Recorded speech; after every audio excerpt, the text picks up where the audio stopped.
cher Père, bonjour. Bonjour. Alors, nous avons décidé aujourd'hui de vous recevoir sur ce plateau parce que vous devez aborder à cet institut un thème important qui regarde un peu l'Afrique. Quand on parle de sorcellerie, il s'agit de choses qui regardent l'Africain, on peut dire, même si ce n'est pas typiquement africain.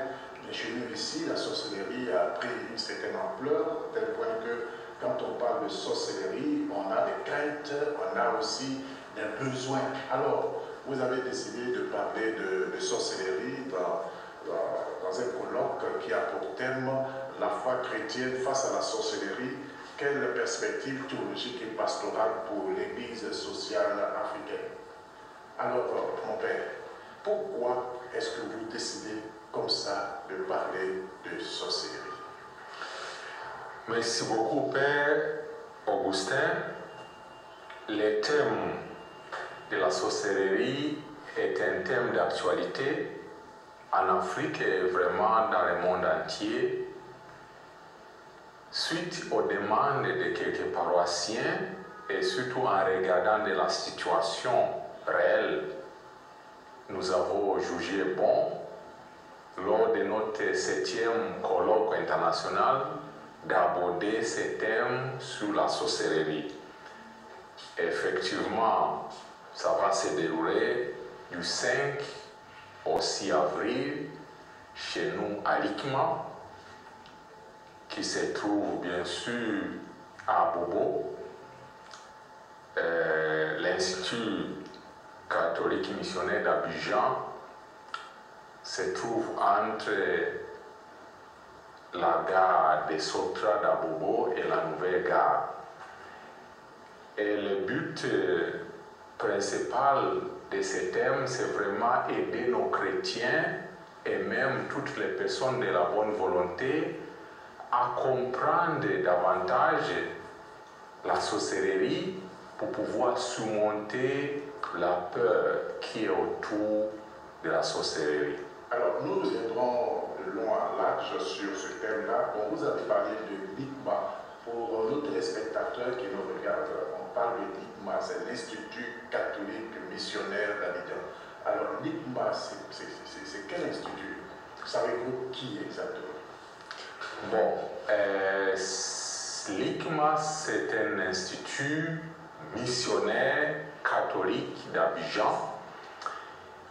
Et au début, c'était surtout pour former des prêtres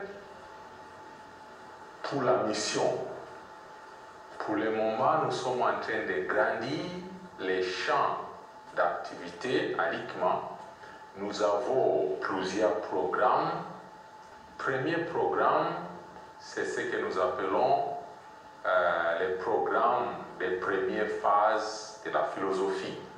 Premier cycle de philosophie qui aboutit à une licence en philosophie validée par les CAMES. Deuxième volet, c'est premier cycle de la théologie qui est validé par l'Université catholique de l'UCAO. Également, à partir de cette année, nous avons commencé aussi notre programme Master en missiologie. Nous collaborons avec l'Université catholique de Lyon, en France. Nous avons d'autres programmes, entre autres, c'est un centre de protection des mineurs et des personnes vulnérables. On vient d'inaugurer le centre il y a 2-3 jours.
qui étaient abordés sur la migration.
En quelque sorte, un symbole de migration, parce que Dieu devient un être humain, c'est un mouvement vers l'être humain.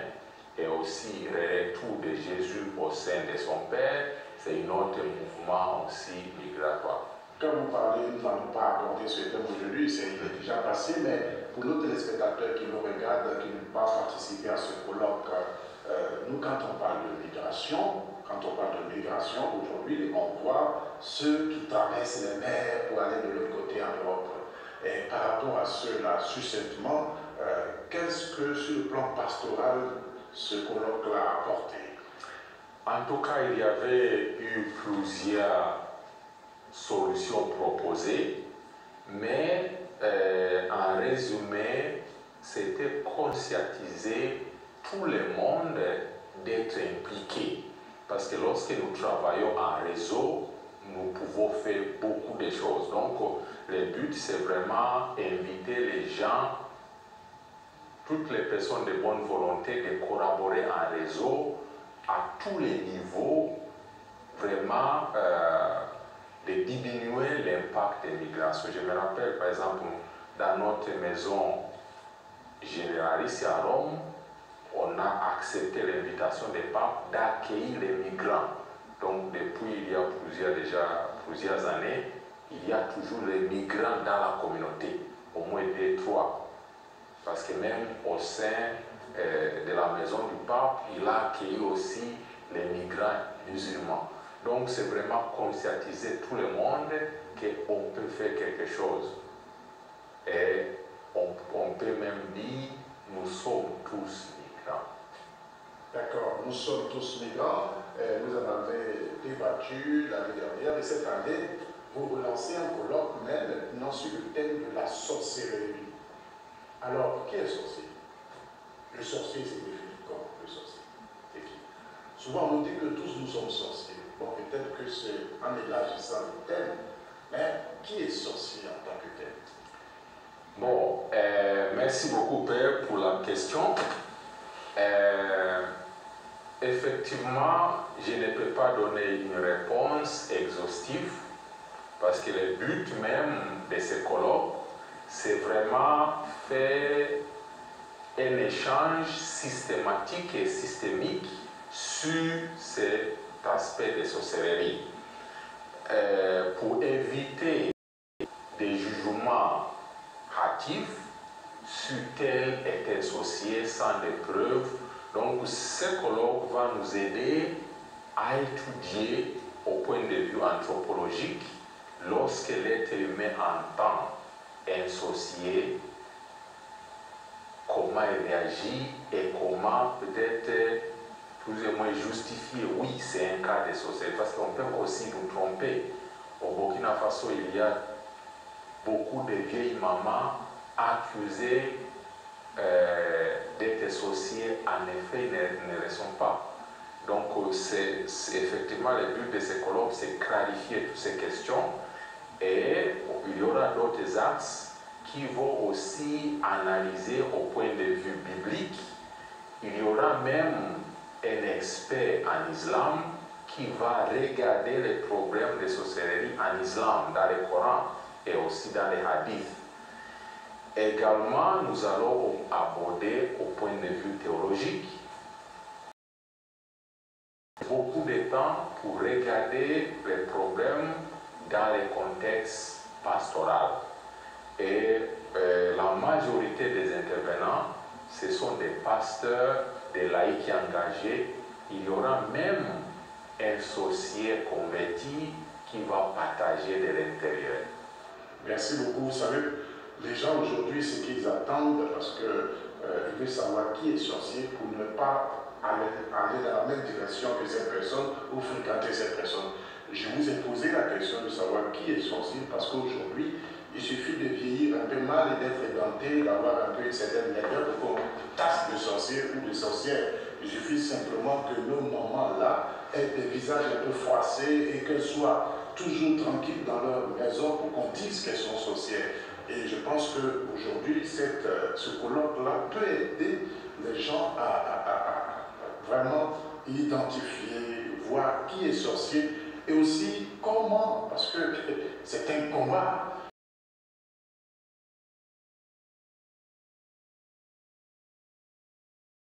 Attends, c'est des sorciers? Est-ce que le démon c'est des sorciers?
Une autre communiqué qui sera sur la jeunesse face à la sorcellerie.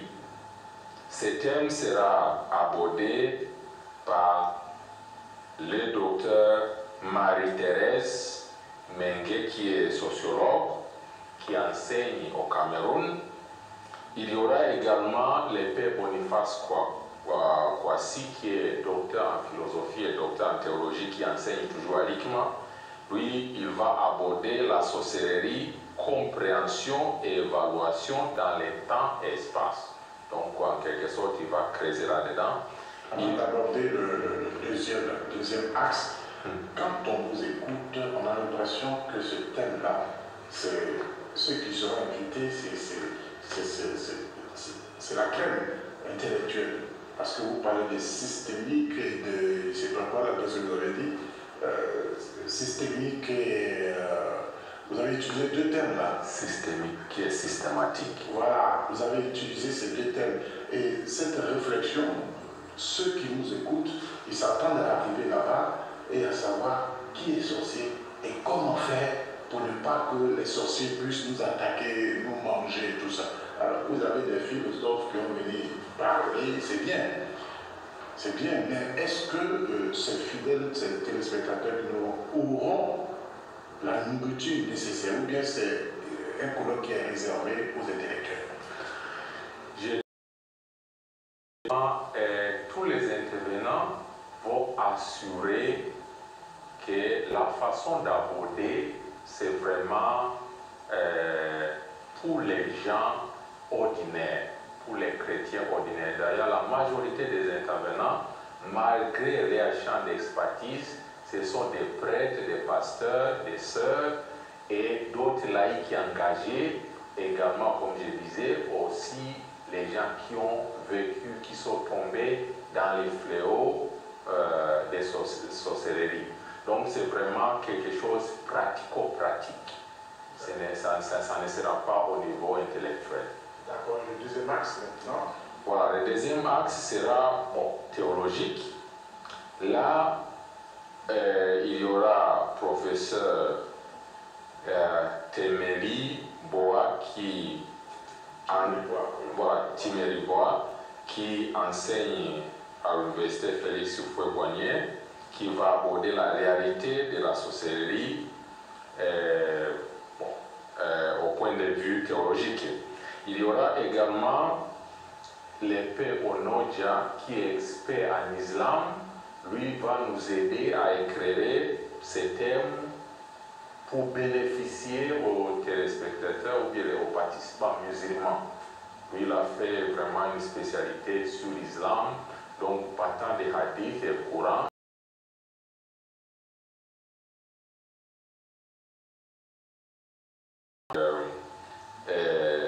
L'épée Dr. Il va regarder les forces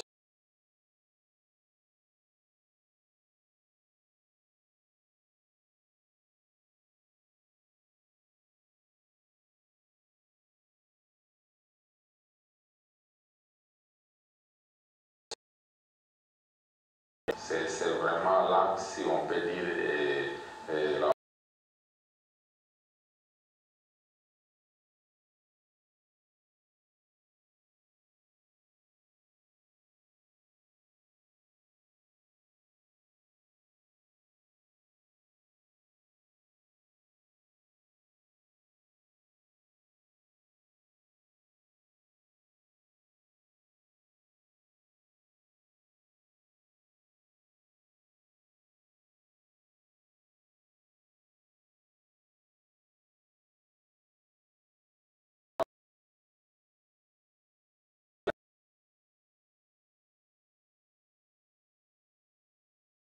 c'est en quelque sorte pour éviter à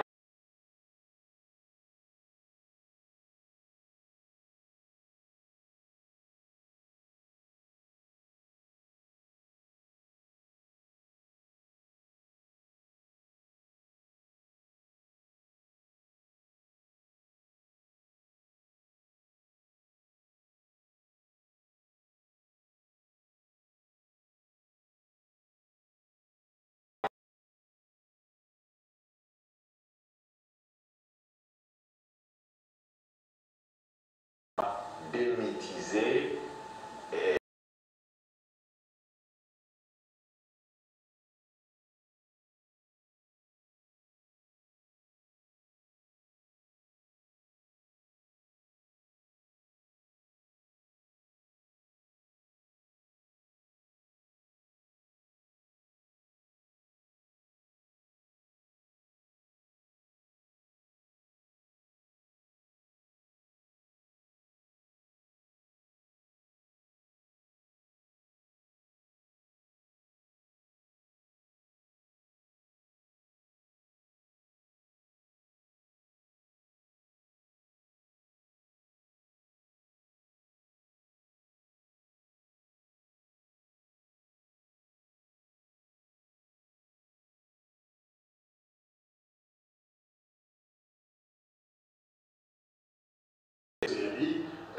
face la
Merci.